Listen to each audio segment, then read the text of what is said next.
힐링가족 여러분 안녕하세요. 25년 5월 17일 미국 증시 브리핑입니다. 뉴욕 증시의 3대 주가지수가 오늘 동반 강세를 보였습니다. 미국과 중국의 무역 협상 결과로 형성된 낙관론이 이번 주 내내 증시를 지배했고 이날도 주가가 탄력을 제공했습니다. 다우지수는 오늘 전장보다 0.78% 상승한 42,654에 거래를 마감했고 S&P 500 지수는 전장보다 0.7% 뛴 5,958을 기록, 나스닥 종합지수는 0.52% 상승한 19,211에 장을 마쳤습니다. 필라델피아 반도체 지수는 0.21% 하락해서 4,921을 기록했고 상위 3종목에 집중되어 있는 AI 반도체 지수는 0.5% 하락해서 1,144를 기록했습니다. 오늘 지수들이 또 상승함에 따라서 시카고 옵션 거래소의 변동성 지수 VIX 공포 지수는 점전보다 3.31% 내린 17.24를 기록했습니다. 하지만 오늘의 상승분은 장 마감 후에 급반전했는데요. 세계 3대 신용평가사 중에 하나인 무디스가 미국의 국가신용등급을 최고 등급에서 한 단계 아래로 내려버렸습니다. 국가의 빚이 너무 많다는 이유를 들었는데 미국 경제에 대한 신뢰가 또 한 번 시험을 받게 됐습니다. 그래서 장 마감 후에 대부분 종목들은 2% 이상의 하락을 기록하며 애프터장을 마감했습니다. 무디스의 신용등급 하락 이야기는 영상 후반부에 다시 이야기하도록 하겠습니다. 지난 주말에 미국과 중국이 무역 협상을 시작하기로 합의하고 이 기간 미국은 대중 관세율을 145%에서 30%로, 중국은 대미 관세율을 125%에서 10%로 낮추기로 한 것이 이번 일주일 동안 투자자들을 들뜨게 했는데요. 3대 지수는 일주일 동안 모두 큰 폭으로 뛰었습니다. 다우는 3.41%, S&P 500은 5.27% 급등했고 나스닥은 무려 7.15%나 폭등했습니다. 한편 오늘 미국의 소비자 심리지수가 5월에도 꺾였고 1년 기대 인플레이션은 1981년 이후 최고치로 뛰었으나 투자자들은 일단 눈앞에 불확실성 완화에 비중을 두었습니다. S&P 500 지수는 이번 주 모든 거래일 상승했는데요. 지난 4월 22일 2.51% 급등한 이후 이날까지 약세를 보인 날은 단 3거래일에 불과합니다. 미국이 중국의 관세 폭탄을 투하하고 중국이 보복에 나서면서 촉발된 급락장은 서로 관세를 유예하기로 하면서 일단 급등장으로 변한 상황입니다. 오늘 미국의 5월 소비자 심리지수는 또다시 하락했고 단기 기대 인플레이션은 비정상적인 상승폭을 보였으나 투자자들은 크게 개의치 않았는데요. 미시간대에 따르면 5월 소비자 심리지수 예비치는 50.8로 집계됐습니다. 4월의 확정치인 52.2에서 1.4포인트 더 하락한 수치입니다. 시장 예상치는 53.4였습니다. 또 1년 기대 인플레이션 또한 4월에 6.5%에서 7.3%까지 뛰었는데요. 이 수치는 무려 1981년 이후 최고치입니다. 전문가들은 한때 관세가 인플레이션을 즉시 급등시킬 것이라고 확신했던 사람들의 기본 시나리오는 실제 데이터에서는 뒷받침되고 있지 않다며 미국 소비자들은 우려한다고 말할지 모르지만 실제로는 그들이 우려하는 만큼 지출을 하지 않는 것이 아니라고 분석했습니다. 모든 잡음을 걸러낸다면 소비가 모든 것을 압도할 것이라고도 분석했습니다. 이렇게 이번 주는 대중 관세 인하에 대한 안도감이 시장을 완전히 지배했는데요. 경제 지표보다는 투자 심리에 따른 매수세가 우위를 점했습니다. 트럼프 대통령은 이날 몇 주 안에 주요 교역국에 대한 관세를 책정할 것이라고 밝혔으나 시장은 귀를 기울이지 않았는데요. 아랍에미레이트에서 기업인들과 만나서 우리와 협정을 체결하고자 하는 국가가 150개국이나 되지만 그렇게 많은 국가를 볼 수 없다며 앞으로 2, 3주 안에 스콧과 하워드가 서한을 보낼 것으로 생각한다고 말했습니다.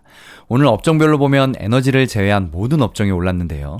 필수 소비재와 의료건강, 산업, 부동산, 유틸리티는 1% 이상 올랐고 전반적으로 우량주가 더 강세를 보인 날이었습니다.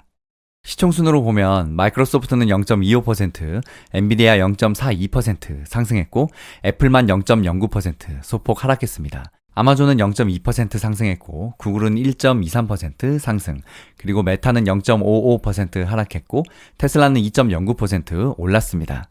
그 외의 종목들을 보면 반도체 업체 어플라이드 머티리얼스는 올해 1분기 실적이 시장 예상치를 하회했다고 발표한 여파로 주가가 5% 넘게 밀렸습니다. 또 미국의 최대 보험사 유나이티드 헬스그룹은 6.4% 오르면서 모처럼 반등했는데요. 유나이티드는 이번 주에만 15일 10.93% 폭락했고 13일에는 17.79%나 폭락하는 등 연일 급락 흐름이었습니다. 이날은 총 2조 8천억 달러 규모의 옵션 계약 만기가 돌아오는 옵션 만기 금요일이었는데요. 이는 5월 기준 역대 최대 규모입니다. 증시 마감 후에 신용평가사 중에 하나인 무디스가 미국의 국가신용등급을 한 단계 아래로 내렸는데요.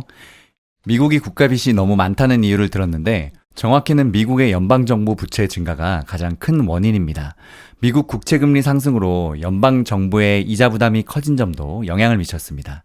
도널드 트럼프 미국 대통령의 관세 정책으로 경기 침체 우려가 커지고 미국의 국채의 안전자산 지위가 흔들리는 상황에서 이번 무디스 조치로 미국의 국채와 달러 가치 등이 하락하는 셀 아메리카가 재개될지 관심이 쏠리고 있습니다. 미국의 재무부에 따르면 미국의 국가부채는 지난 15일 기준 약 36조 2,200억 달러, 우리 돈으로 5경 740조 원이라는 엄청난 금액입니다. 국내 총생산 GDP 대비 부채 비율은 지난해 기준 123%를 차지했습니다. 국가 부채가 경제 규모의 1.2배가 넘는 것입니다. 미국의 국가 부채가 이렇게 막대하게 불어난 것은 연방 정부가 장기간 재정 적자를 냈기 때문인데요. 미국 정부는 2001년 이후 매년 재정 적자를 기록했습니다. 2016년부터는 사회보장제도, 의료 서비스, 이자 지급에 들어가는 돈이 재정 수입보다 빠르게 증가했고 2019년부터 2021년에는 코로나19에 대응하는 과정에서 지출이 급증했습니다. 수입에 비해서 씀씀이까지 커지면서 재정적자가 더 커졌습니다. 2024년 회계연도 한 해의 재정적자만 무려 1조 8천억 달러에 달한 상황입니다. 미국의 재정적자는 앞으로 더 악화할 가능성이 있는데요. 도널드 트럼프 미국 대통령이 대규모 감세를 공약했기 때문입니다.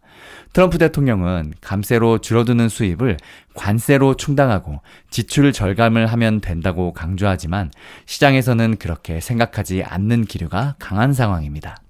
무디스는 재정적자와 부채가 증가하고 금리가 상승함에 따라서 정부 부채에 대한 이자 지급도 트럼프 대통령이 지난달 9일 상호관세 부과를 90일간 유예하겠다고 발표한 것도 국채 매도세가 심상치 않았기 때문이라는 분석이 많은데요.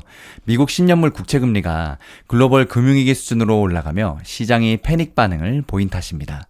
무디스는 미국 경제가 가진 다수의 강점이 충격에 대한 회복력을 제공한다며 등급 전망은 안정적으로 조정했습니다. 또 무디스는 관세 인상 영향으로 단기적으로 미국의 성장세가 둔화할 가능성이 있지만 장기 성장세가 의미하는 영향을 받을 것으로 예상하지는 않는다며 또한 세계 기축동화로서 미국 달러화의 지위는 국가에 상당한 신용 지원을 제공한다고 평가했습니다.